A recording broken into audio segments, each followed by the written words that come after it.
Hello guys, শুভ সকাল। কেমন আছো তোমরা সবাই? আশা করি নিশ্চয়ই অনেক ভালো আছো। আমিও ভালো আছি। কাল একটু বৃষ্টি হয়েছিল, ভালোই দিনটা ছিল, কেটেছিল দিনটা। বাট আজকে আবার অনেক গরম পড়েছে। মা সকালবেলা স্নান টান করে এসে পূজা দিয়ে বাজারে গিয়েছিল। কাল থেকে আবার মার আমাবতী লেগে যাচ্ছে।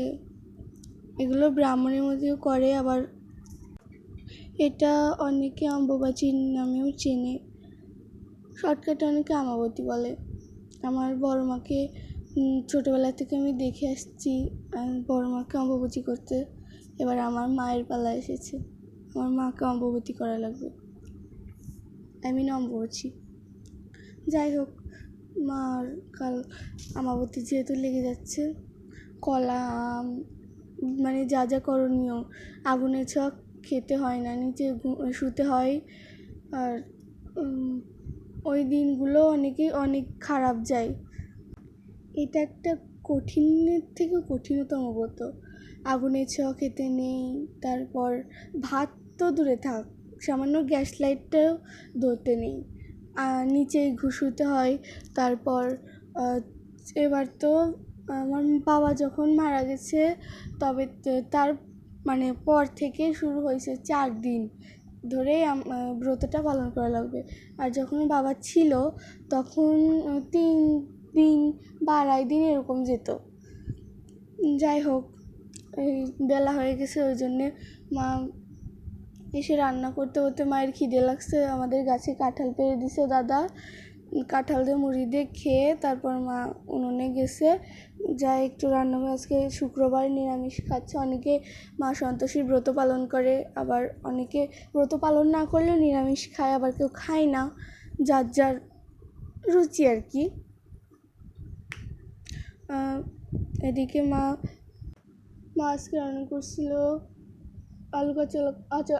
আলু কাঁচা কলার রসা, রুই মাছের কালিয়া আমার জন্য, আর হচ্ছে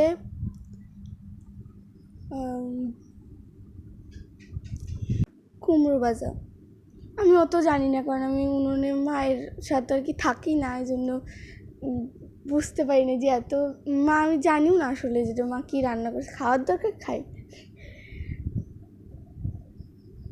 এদিকে মা মাছ রান্না করার জন্য কড়াইতে তেল দিয়ে দিছে। এখন রান্না করো আমার জন্য মাছের কালিয়া, রুই মাছের কালিয়া। মাছের যে দাম, আর মাছ মনে হয় দেশ থেকে বিলুপ্ত হয়ে যাচ্ছে। আমাদের এখানে তো মাছ পাওয়াই যায় না, আর মাছ পাওয়া গেলেও মাছের গায়ে হাত দেওয়া যায় না, আগুন। সামান্য ইলিশ মাছ যখন আমরা ছোটোবেলায় খাইছি, তখন 400 টাকা 500 টাকা, ওর থেকেও কম দাম ছিল। আর এখন 1100 টাকা 1200 টাকা, তার থেকেও পারলে বেশি দাম নেয়।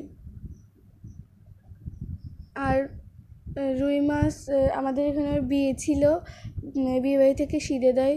ওই সিধে বলতে তোমরা কে কিছু মনে করো না, আমি কথাটা বললাম, সব কিছুই তোমাদের কাছে শেয়ার করি, তাই এটাও করলাম।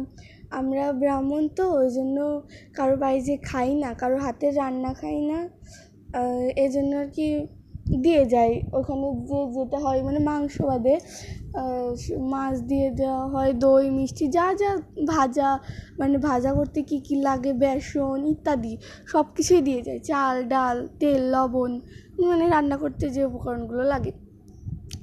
এদিকে আবার একটু মার সাথে একটু সাহায্য করলাম, একটু ভিডিও করে দিলাম মাকে। প্রথমে মাছ ভেজে তারপর আলু দিয়ে দিল। এই মাছটা রান্না করতে মা টক দই ইউজ করছে, আবার টক দই না থাকলে অনেকে তেঁতুল ভিজিয়ে রেখে দেয়, টক দই বানিয়ে দেয়। আমার মার কাছে এবার টক দই ছিল, তাই দিয়েছে। মা আবার যখন টক দই থাকে না, তখন মা তেঁতুল আর কি টক দই বানায়, যেহেতু ছিল তার আর প্রয়োজন হয়েছিল না। এদিকে মা রান্না করে ভেজে ভুজে বাটনা যখন হয়ে যায়, তখন বাটনা ভাজার সময় কিন্তু একটা ঘ্রাণ বাড়ায় যে না, বাটনা ভাজা হয়ে গেলে বোঝা যায়।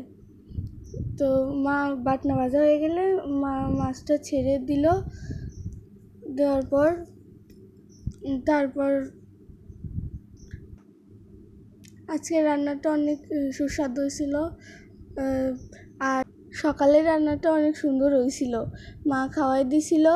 আর এবার এত কাজের মাঝেও মা যে একটু সময় বের করে আমাকে খাওয়াই দিছে, এটাই অনেক। আর মাছের কালারটা অনেক সুন্দর হয়েছে, দুপুরের রান্নাটা অনেক সুন্দর হয়েছে, খেয়ে তৃপ্তি সহকারে খাইছি। আজকে এই ভিডিওটাই পর্যন্তই। কেমন লাগলো কমেন্ট করে জানাবে।